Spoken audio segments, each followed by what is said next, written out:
Hey guys, how are you?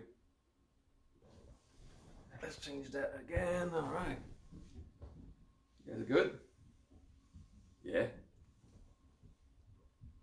Guess what?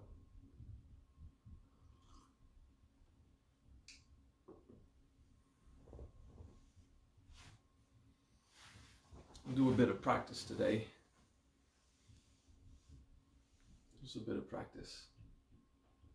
Philosophy, of course. I will remain myself. Practice.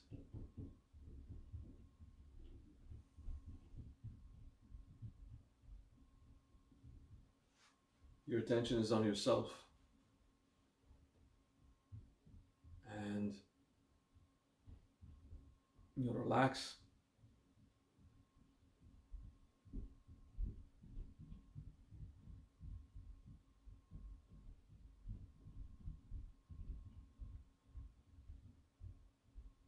Your attention is on yourself and you relax.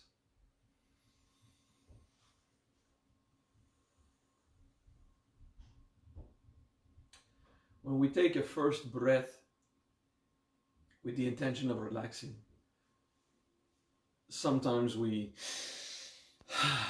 take a strong breath with the abdomen contracted. That's not a relaxing breath. It's a start. So a slow, long breath at the bottom of your abdomen.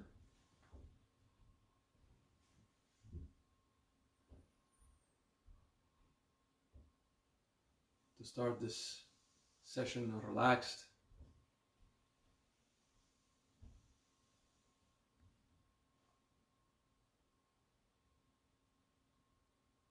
Good morning, campers.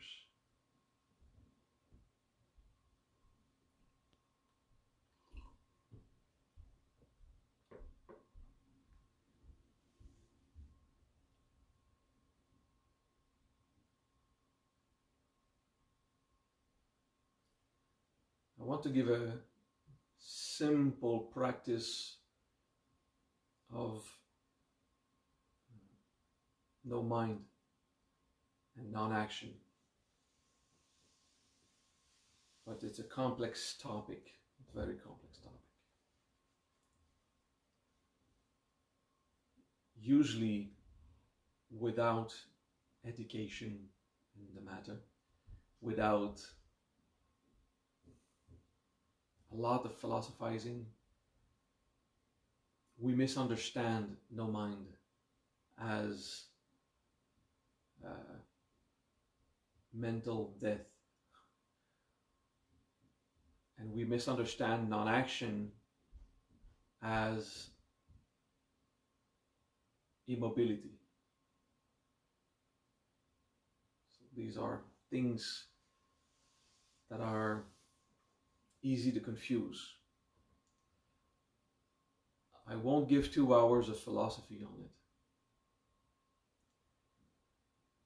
I'll be brief.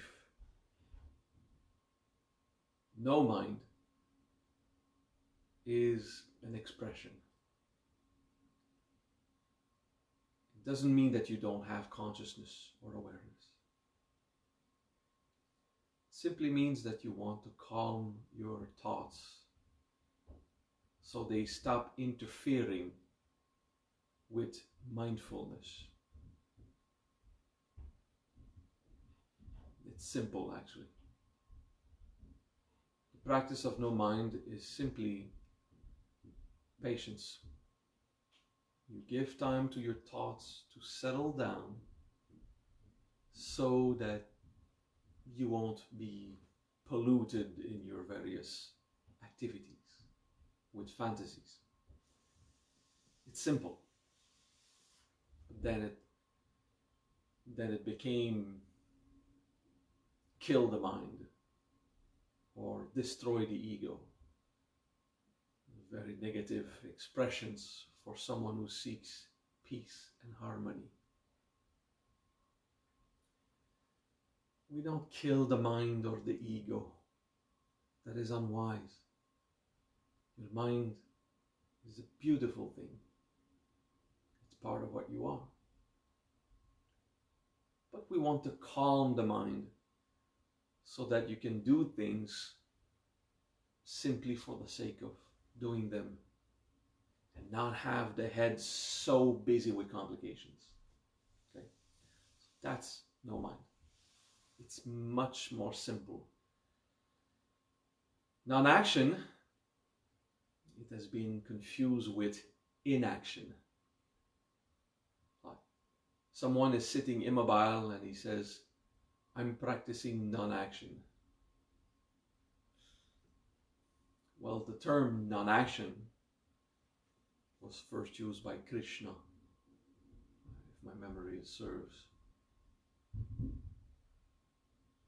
It's not the absence of action. It is, there seems to be an action, but you are not acting. And, you know, this is some complicated mojo by some advanced philosopher who just wanted to complicate things.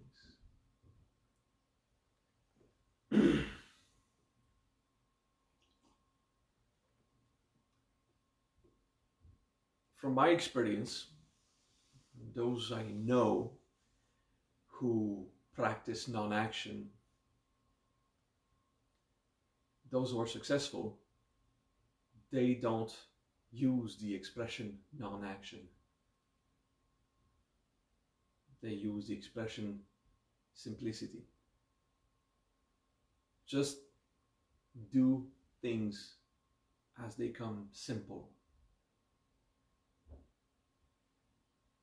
Those who use the expression non-action often, I've not seen them have success in non-action. I've seen them more successful at laziness and indifference. Non-action is to act anyway, without arrogance, without personal motivations. So you end up with the feeling that you are not the one acting, but obviously you are the one acting. Through detachment of your personal interests in your actions. Basically, be simple, do personal growth. The more experience of oneness you have with all things, the more you feel that you're a part of the universe moving, and the less you will feel that you are doing the actions. But that comes with time. And whoever did not experience oneness, which is most people,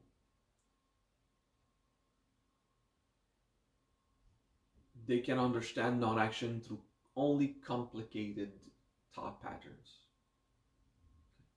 So let's make it simple. Do personal growth and act without constant self-interest. Non-action will come. Okay? So that was the philosophical snippet of this class today.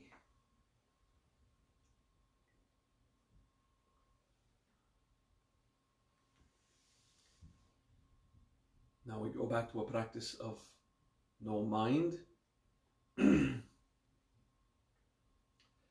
The Japanese practiced no mind, but it did not come to them with the practice no mind. It came from China with a terminology that would translate closer as clear mind. But in the translation, clear your mind, stop thinking, and that became have no mind.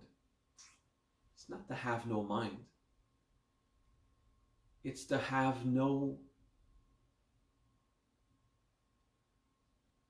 passionate thoughts.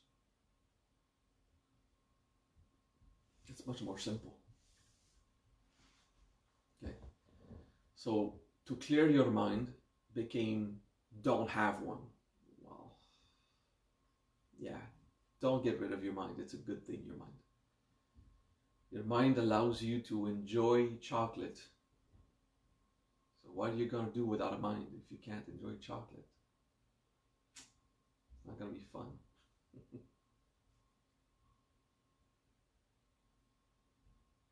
So let's practice a bit of no mind.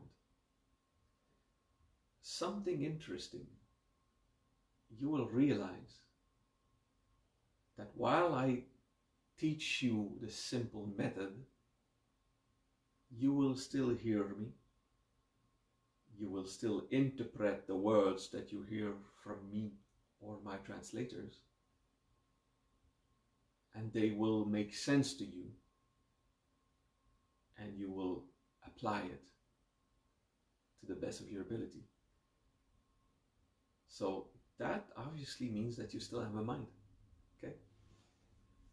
So we are practicing no mind here in the original intention, clarity of mind. BodhiCitta. Okay. The perfected mind. BodhiCitta. Bodhi is B-O-D-H-I. Citta is C-I-T-T-A. BodhiCitta. And since we want to use a siddhi, or a little mantra to focus, we're going to use the siddhi BodhiCitta. Alright? BodhiCitta. Calming yourself until you reach a point of consciousness where your mind is not polluted by everything else. So you just relax your mind. Now you're doing two things. You are practicing BodhiCitta as a mantra, and you are also paying attention to me, which is two things that occupies your mind. Okay. So it will help. BodhiCitta.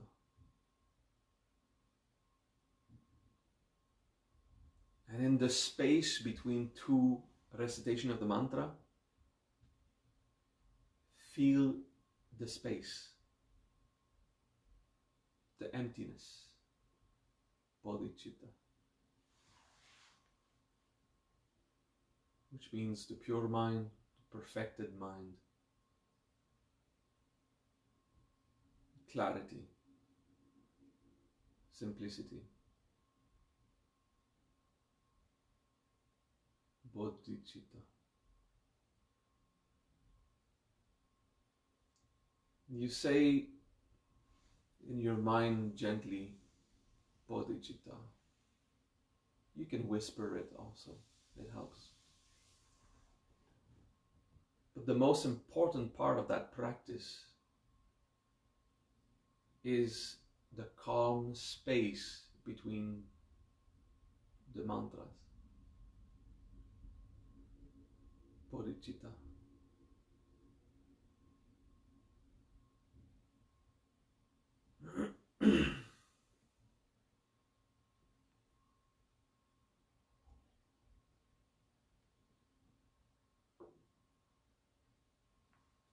BodhiCitta.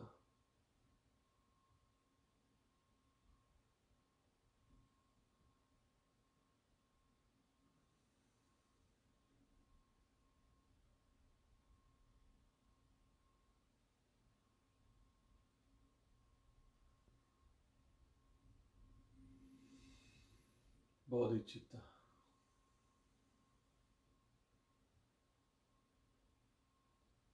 We're practicing the contemplation of the empty space between the recitation of the mantra.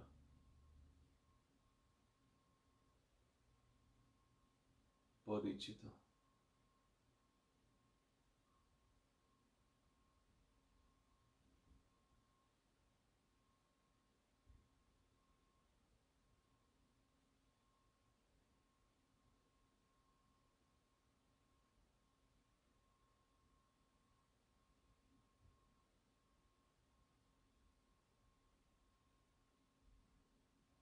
Keep reciting it in your mind every few seconds.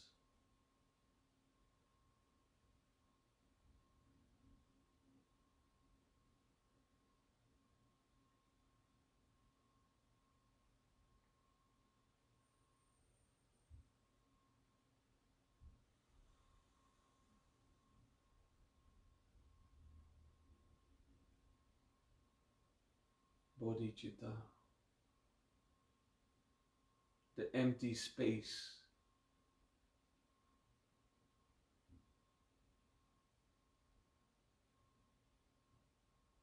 And if your mind is still busy, it's okay. It takes practice.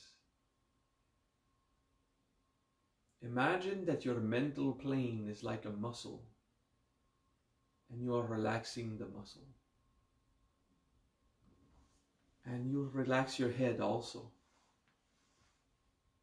Your skull muscles, your facial muscles.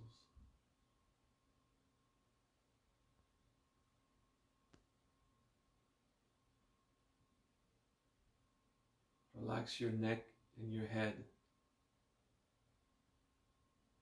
Let go of the muscular tension. BodhiCitta.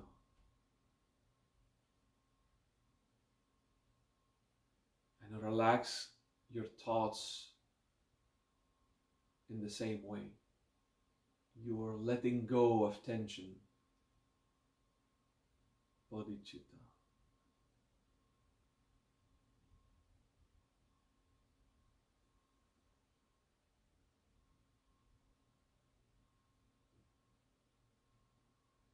One more minute.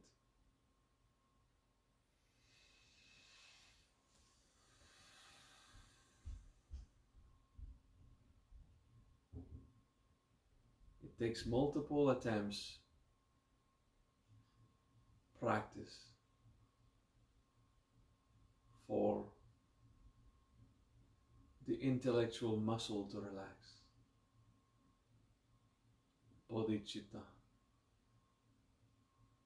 The empty space between recitations.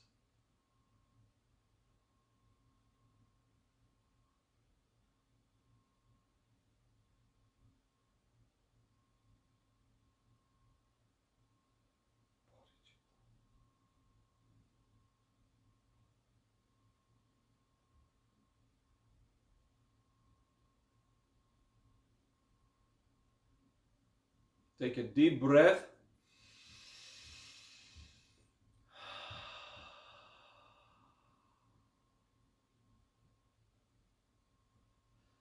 Now consider the possibilities of acting in daily life with a calm mind.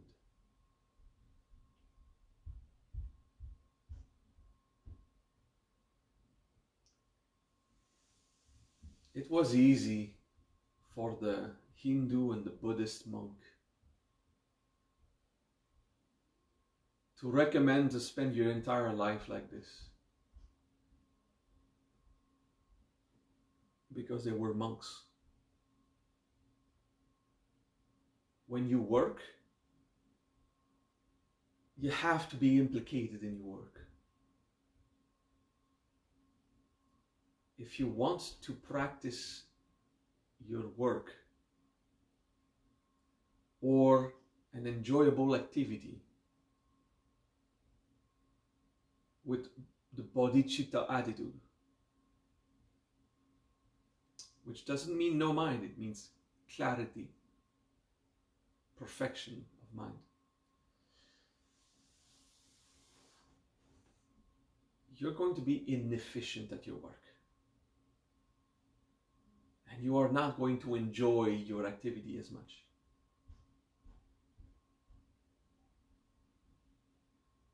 The BodhiCitta practice is sporadic. When you do something that does not require a lot of concentration.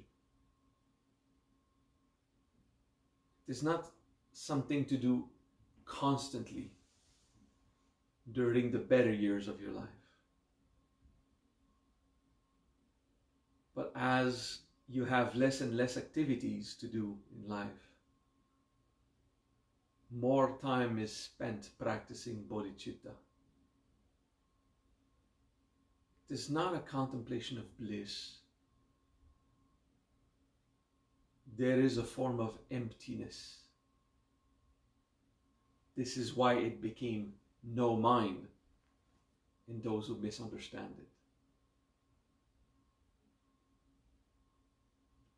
BodhiCitta is not only a practice, it's a philosophy. Now, the philosophy, that should apply constantly. It won't. If you are alive, you won't constantly be in BodhiCitta. But the philosophy applies constantly. Perfect your mind and be as unimplicated as you can. What does it mean, unimplicated? It means non-dramatic. It's quite simple, actually. Non-dramatic. I was playing a game of Dungeons and Dragons yesterday evening. I often do that. And boy, were we implicated. Oh yeah. But it was fun. We play in this life. Although I was not filled with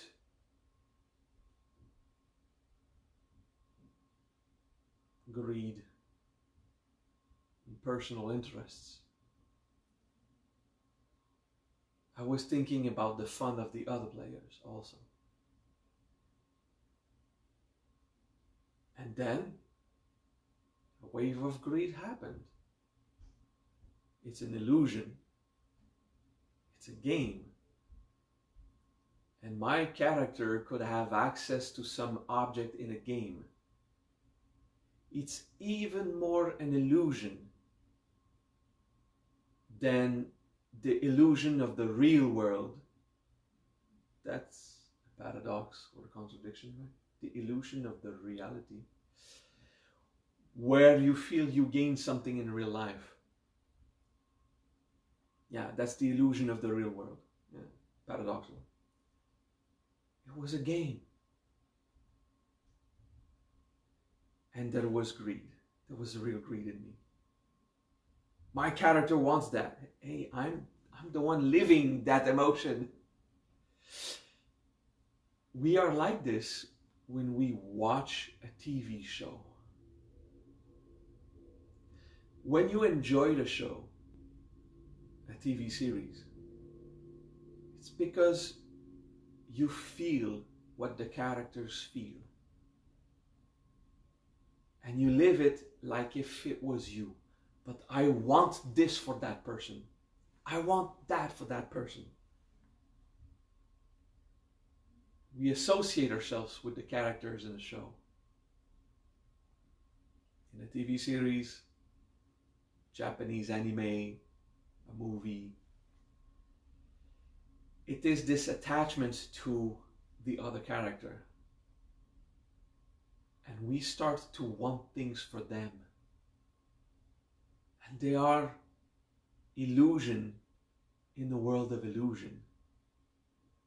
And yet we feel greed, personal interest.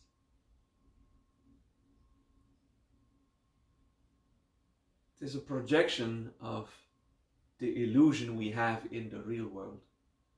There is a real world. what we live as a drama is an illusion in this world. Caught up with personal interest. But it makes it fun.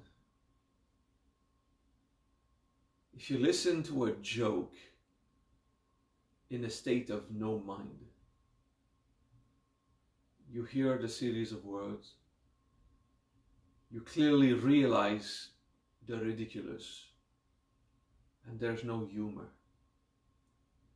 It's just a mental realization, oh, that was the joke, and nothing. No spice of life, no laughter, no enjoyment.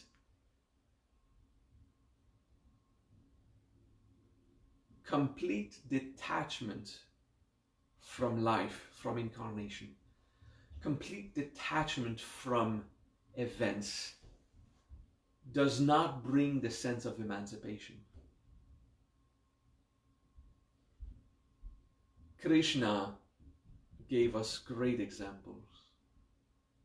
He was a teacher of non-action. He used the expression non-action. And yet, in his stories, he was so implicated. He was laughing, he was enjoying, he was mad. He was living intensely every moment. He was emancipated through implication. The practice of non-action requires a discernment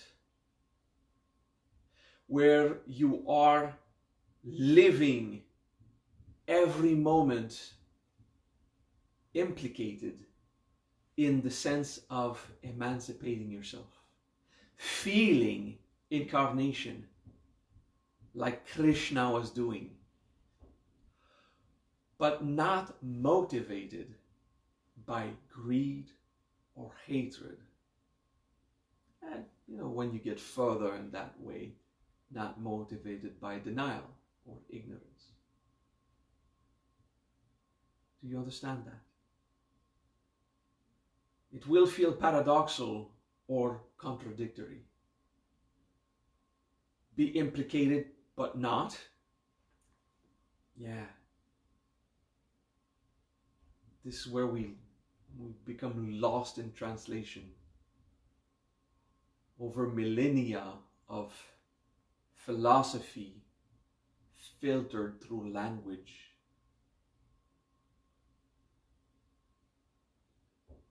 So I try to re-explain it. Live simple, implicated. Everything is important, but nothing is dramatic.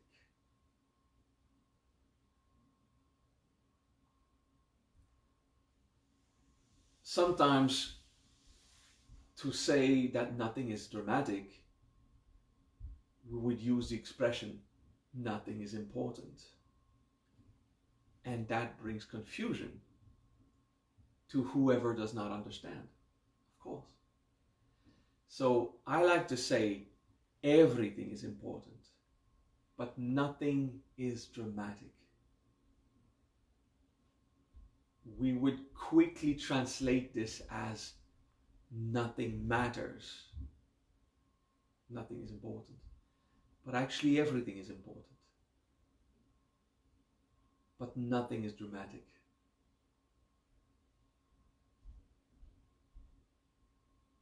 So let's move another step.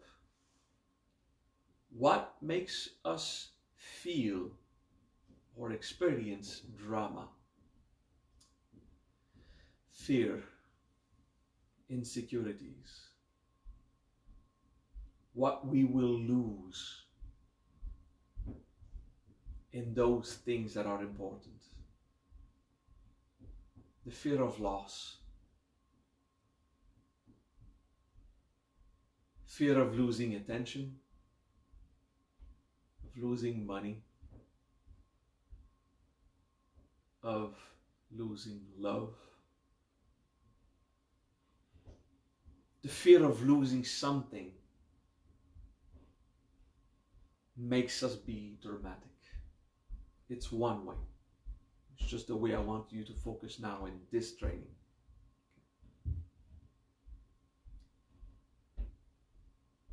Everything is important. If you raise your child, you will want to feel that your child is important. If you manage your business, you will want to feel that your business is important. If you play a game or watch a show, you will want to feel that, not that it's important, but that it has value for you, for entertainment purposes. But then be diligent with yourself. Diligent in other languages. Have discernment. Be vigilant, if you want. And see where the drama will rise. But someone will lose. I'm afraid to lose. The loss. This is where we become dramatic. This is where we lose the BodhiCitta. Where we're ready to fight to keep something. To remain in control of another person. Of our finances. Of an object we desire. Yeah. It comes back to this. When we are afraid to lose. The great lesson of humility. Ultimately, we will lose our health and then our life. It is frightening. But until then, we don't want to lose little trinkets, baubles, toys, little toys that makes us feel worth something in life. Yeah, I understand. So we practice mourning in the philosophy of BodhiCitta. We practice everything is important, nothing is dramatic. Every event may pass through life. It will come, it will go. Sakyamuni would say, I've seen the rise and fall of kings like the movement of a dragon in nature. It's a bigger paragraph, but that's the phrase I want to use now. Like a wave on a lake. There is a wave and it hits the beach and it dies. But there's another wave. But then it hits the beach and it dies. But there's another wave.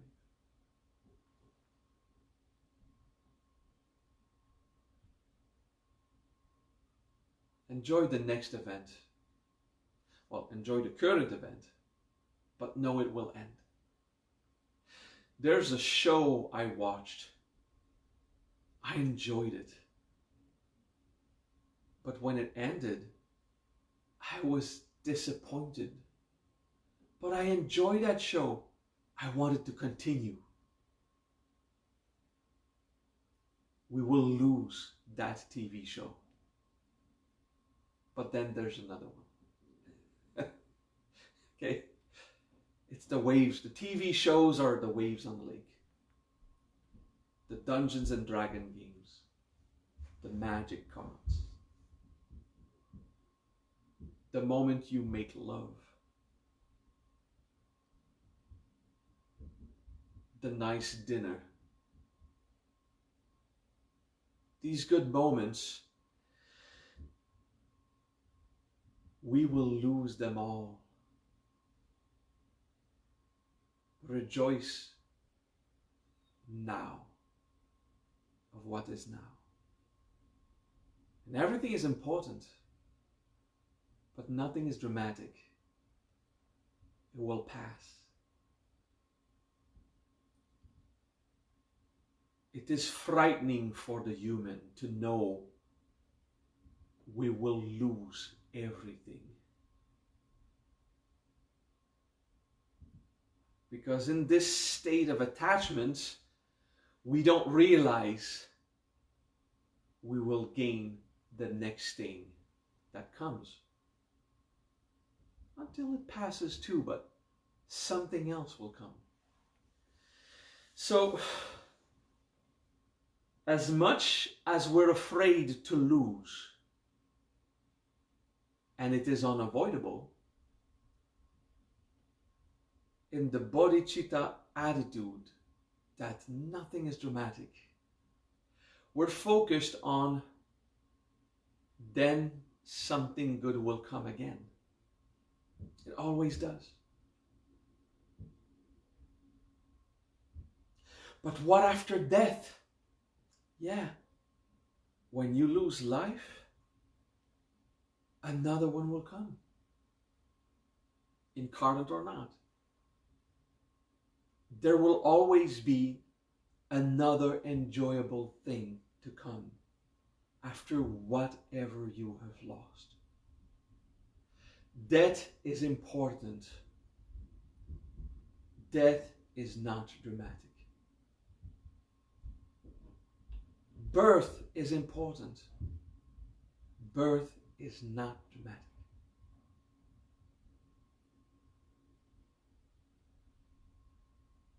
From the point of view of the soul, in a state of BodhiCitta,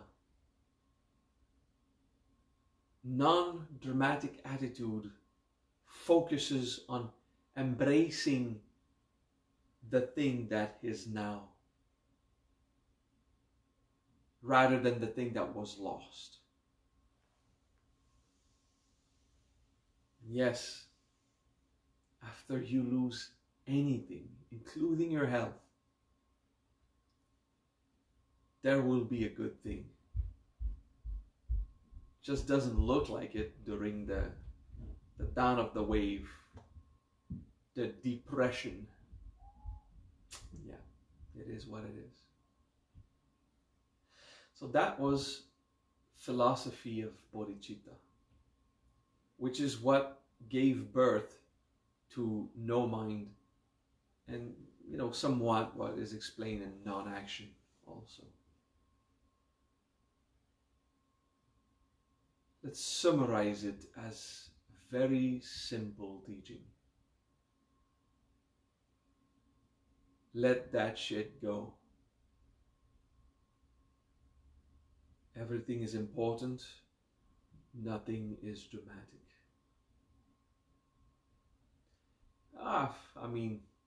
Let's not be complicated. Some things are also not important. Okay, it was a figure of speech for the teaching. Some things also are not even important. But your events of life, these are important. Yeah, you can phrase it that way. The thing you live now is important, and it's still not dramatic. And you practice detachment and purification from greed. Purification from greed. And then purification from hatred, if you can get it there. And then ignorance. Yeah. We'll start with greed. Now, purify greed. Good. All right. So BodhiCitta as a momentary practice is a meditation and / or contemplation.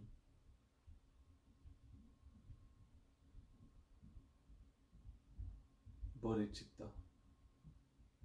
The emptiness of mind. The relaxing of the mind, of the complications, the relaxing of the drama, the calm in the depth of a wave where nothing happens. So it seems. That's BodhiCitta as a practice. BodhiCitta as a way of life. Let that shit go. Stop controlling. Carpe diem. Seize the day. We can also say, enjoy it while it lasts.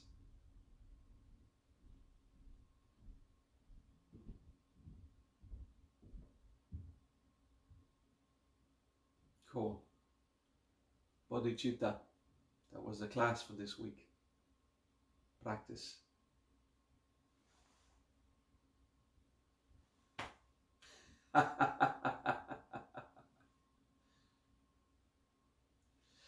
I want to answer a little question. When is the next seminar? I'm still not planning the next seminar until I see future developments. Usually when I go to seminars, there's people helping me pay my fees. And that's when I travel around the world. I'm not the one who organizes a seminar anymore. I participate to seminars other people do, actually. But they invite me or they help me to get there. And if I travel somewhere to meet 7 or 10 people in a room, these people need to be ready to each invest much more, which does not make the seminar viable. But I mean, if a bunch of people want to do it, maybe I could think about traveling. Right now, this COVID thing,